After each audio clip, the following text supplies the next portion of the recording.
بسم اللہ الرحمن الرحیم. محترم ناظرین، گفتگو ہو رہی ہے کہ کیا امامت و خلافت کے مسئلے پر اسلام میں نص ہے یا نص موجود نہیں ہے.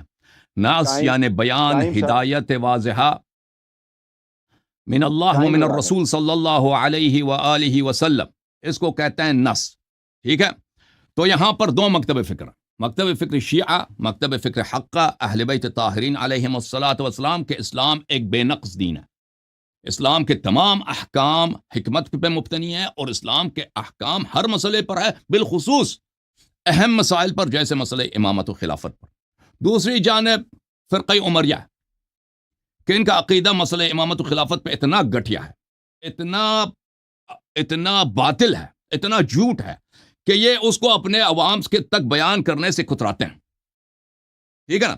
ان کا عقیدہ کیا ہے؟ ان کا عقیدہ یہ ہے کہ اللہ اور رسول صلی اللہ علیہ وسلم نے کوئی بیان ہی نہیں کیا جی. ایسے جھوٹ میں کہہ دیا ہے کہ الیوم اکملت لکم دینکم، دین کامل بھی ہے، اور سب سے اہم مسئلہ بتا کر نہیں گئے. اور خلیفہ شرعی بنتے ہیں. شریعت کیا ہے؟ یعنی قرآن و سنت. اور یہ کبھی جواب نہیں دیتے بھائی، ایک چیز جو قرآن و سنت میں ہمیں بیان ہی نہیں ہے، وہ شخص خلیفہ شرعی کیسے بنتا ہے؟ فاسق فاجر خلیفہ بن جاتا ہے، تلوار کے ذریعے سے جو قتل عام کر کے مسلمانوں کو پاورفل کنگ بن جائے وہ خلیفہ بن جاتا ہے، وارث رسول صلی اللہ علیہ وسلم بن جاتا ہے، اور شرعاً اس کی طاعت واجب ہے، شرعاً اس کو زکوٰۃ دینا واجب ہے، شرعاً اس کے پیچھے نماز پڑھنا جائز ہے، چاہے وہ دل میں کافر ہی کیوں نہ. اس کے علاوہ وراثت کے ساتھ بن جاتا ہے. اس کے علاوہ یعنی جو ان کے خلفاء کے طریقہ کار تھے، جتنے فاسق فاجر خلیفے آئے انہوں نے خلافت جس طریقے سے اپنے رشتہ داروں کے لیے بنائی، اپنے لیے بنائی ہے، کس طریقے انہوں نے سب اس کو شرعی بنا دیا. دلیل ولیل کچھ بھی نہیں ہے. یہ عقیدہ اتنا گٹھیا ہے، عقل کے اتنے خلاف ہے کہ واضح طور پر قرآن سنت کے خلاف ہے. ملاحظہ کریں کتاب ہے. اب اس کا مطلب یہ نہیں ہے کہ میں اثنا عشر علیہ السلام کے نصوص پہ بات نہیں کرنا چاہوں، بات کرنا چاہوں گا، لیکن دونوں مسئلے پہ بات ہوگی انشاءاللہ تبارک و تعالی. نصوص ائمہ طاہرین علیہم الصلوۃ والسلام کہ رسول صلی اللہ علیہ وسلم نے فرمایا کہ میرے بعد 12 امام آئیں گے، 12 امام کے نام یہ ہوں گے، یہ ہوں گے، یہ ہوں گے، رسول اور قیامت تک یہ سب رسول صلی اللہ علیہ وسلم نے بتایا ہے. یہ ہمارا عقیدہ ہے، اور دین میں کوئی خامی کوئی کمی نہیں ہے. خامی اگر کمی ہے تو ان لوگوں نے خامی کمی بنائی ہے جنہوں نے بچڑے کو اللہ کی جگہ اس کے سامنے عبادت کرا دی. سامری، اس امت کے سامریوں نے. اچھا ملاحظہ کریں، یہ کتاب ہے محترم ناظرین، الاسلام و اصول الحکم، اسلام اور حکومت اور خلافت کے احکام، العلاقہ والحکومہ فی الاسلام، حکومت کے احکام. علی عبد الرازق یہ مصر میں الازہر کے گریجویٹ ہیں اور بہت بڑے قاضی گزرے ہیں، بہت بڑے جج گزرے ہیں مصر میں. یہ کتاب سنہ 1925 میں چھپی ہے مصر میں. اس کتاب میں ملاحظہ کریں میرے محترم ناظرین، یہ صاحب فرماتے ہیں صفحہ نمبر ہے 16، ان لعجیب عجب. ان کا عقیدہ دیکھیں، کہتے ہیں یہ عجیب ہے ان تاخذ بیدیک القرآن الکریم، کہ قرآن الکریم کو اپنے ہاتھ سے اٹھاؤ، وتراجع النظر فيما بينه بين فاتحته وسورة الناس، قرآن میں سورہ فاتحہ سے سین والناس تک تلاوت کرو، فترى فيه تصریف كل مثل، اس قرآن میں تم ہر مثال پاؤ گے.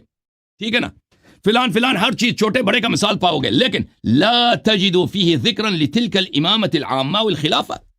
لیکن عجیب ہے کہ اس میں امامت و خلافت نہیں ہے. سبحان اللہ، یا سبحان اللہ. اللہ نے کتاب نہ، تمہارے یہ عقیدہ نا کہ کتاب اللہ میں امامت خلافت نہیں ہے، اور اللہ نے کہہ دیا الیوم اکملت لکم. یہ نوٹ کرو، یہ سوال مولوی صاحب آپ تو جواب نہیں دے سکیں گے، آپ کے اکابر کے فرقے سے کہہ رہا ہوں، ٹائم قیامت تک ہے، اس کا جواب لے کے دینا. الیوم اکملت لکم دینکم جھوٹ ہوا نا. آپ کا نظریہ امامت میں کفر ہے. شیخ صاحب میری طرف دیکھو، آپ کا نظریہ، آپ نے اہل بیت علیہ السلام کو چھوڑا، خلفاء کے دامن پکڑا آپ نے، امامت آپ کا کفر ہے. اچھا پھر کیا کہتا ہے؟ لیس القرآن وحدہ هو الذی احمل تلک الخلافہ ولم یتصد لها. صرف قرآن نہیں ہے کہ خلافت کو محمل غیر مذکور چھوڑا ہے، بل سنت کل قرآن ایضا، سنت بھی یہی ہے. سنت میں ان کا عقیدہ یہی ہے، ان کا عقیدہ یہ ہے کہ سنت میں بھی کچھ بھی نہیں ہے مسئلہ امامت و خلافت پر. اس سے بڑھ کر دین سے خیانت کہ سب کو پتہ ہے کہ مسئلہ امامت و خلافت سب سے اہم چیز ہے، لیکن یہ بھی غیر مذکور ہے. اچھا قد ترکتها ولم تتعرض لها، امامت و خلافت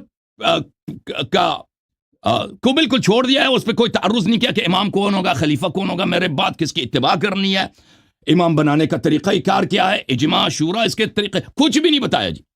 يدلك على هذا ان العلماء لم يستطيعوا ان يستدلوا في هذا الباب بشيء من الحديث. آپ کے لیے کافی ہے جو امام بننے کے 3 طریقے کار ہیں، بیعت ہے، اور اللہ آپ کا بھلا کرے الغلبہ ہے اور توریث نصب ہے. علماء نے کوئی اس کے پاس کوئی حدیث نہیں ملی اس تین طریقے پر. اچھا یہ اس کتاب پر, یہ کتاب کس مسئلے پہ لکھی ہے؟ مسئلہ امامت و خلافت پر ایک بڑے عالم نے لکھی ہے.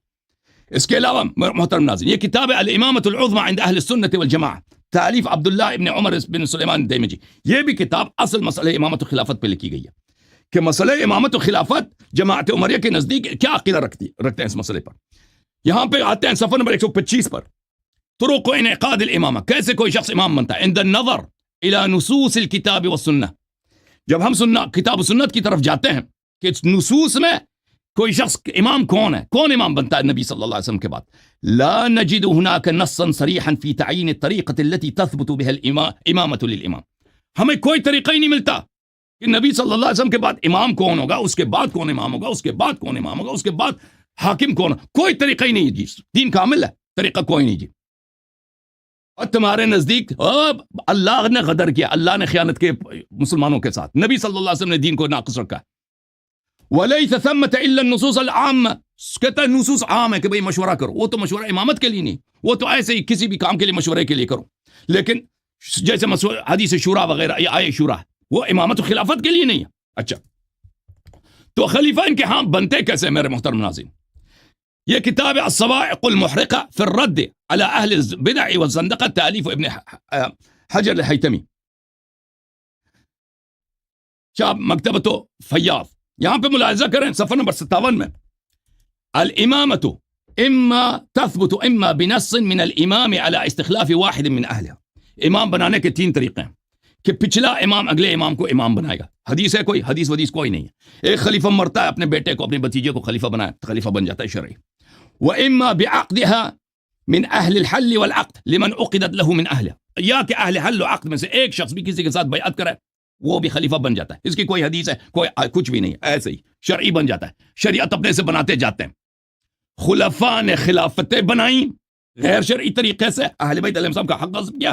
ان لوگوں نے نبی صلی اللہ علیہ وسلم کی احادیث کو, قرآن کی آیات کو مسئلہ امامت و خلافت پر اس کو شریعت نہیں بنایا. ان لوگوں نے فاجر فاسق خلفاء کے سنن کو شریعت بنایا, عقیدہ بنایا. کما سیاتی وَإِمَّا بِغَيْرِ ذَلِكَ, اور اس کے بعد ایک تیسرا طریقہ بھی ہے کہ اس سے امام بنتا ہے. وہ کون سا ہے؟ وہ مار ڈار کے ذریعے, قتل کے ذریعے. یہ کتاب ہے کتاب البیان فی مذہب الامام الشافعی, تالیف یحیی بن مبارک, المجلد الثانی عشر. یہاں پر صفحہ نمبر 10 ہے, الامامۃ لا تنعقد الا بان یستخلفہ الامام الذی کان قبلہ. امام کیسے بنتا ہے؟ پچھلا والا خلیفہ کسی کو اپنا جانشین بنا کے بنائے.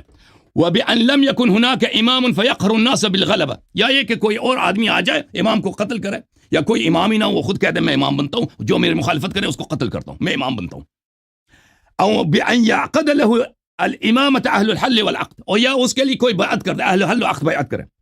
وقال القاضي ابو الفتوح, ابو الفتوح نے فرمایا لا ينعقد بعقد واحد من اهل الحل والعقد, ایک شخص اہل حل و عقد میں سے کسی قبیلے کا سردار ہو, جنرل ہو, فوج کا کوئی بڑا آدمی ہو, کسی کے ساتھ بیعت کرے کہ تو خلیفہ ہے, خلیفہ امیر المؤمنین بن گیا جی, خلیفہ بن گیا, طاعت واجب ہے, مخالفت حرام ہے, چاہے وہ کتنے ہی فاسق ہی نہ ہو. اچھا اس کے علاوہ میرے محترم ناظرین, ان کے ہاں خلیفہ جتنا فاسق ہو فاجر ہو اس کی طاعت واجب ہے بالاجماع. یہ کتاب ہے سبحان اللہ, عجیب عقائد اس قوم کے عجیب عقائد ہیں. دوسروں کی تو تکفیر کرتے ہیں سبحان اللہ, اپنے عقیدہ کفریہ کو مسئلہ امامت پہ آپ نے بھولا نہیں ہے.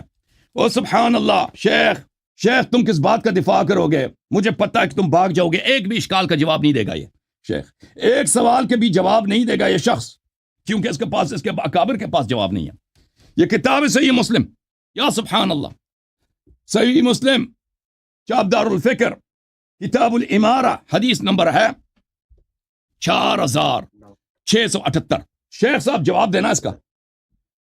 یکون بعدی ائمۃ لا یہتدون بہدای, میرے بعد جو خلفاء آئیں گے, آپ کے ائمہ آئیں گے, میری ہدایت پہ نہیں ہوں گے. ولا یستنون بسنتی, میرے سنت پہ بھی نہیں ہوں گے. وسیقوم فیہم رجال قلوبہم قلوب الشیاطین فی جثمان انس, او خلفاء ایسے ہوں گے, آپ کے خلفاء ایسے ہوں گے کہ انسان کے روپ میں شیطان آئیں گے, انسان کے روپ, جوشیوں کا عقیدہ بالکل آئیں گے. اچھا ہم کیا کریں؟ کہتے ہیں اسی شیطان کی طاعت کرو جی, تسمع و تطیع, اسی کی طاعت کر لینا, اسی کی بات مان لینا. الحمدللہ رب العالمین.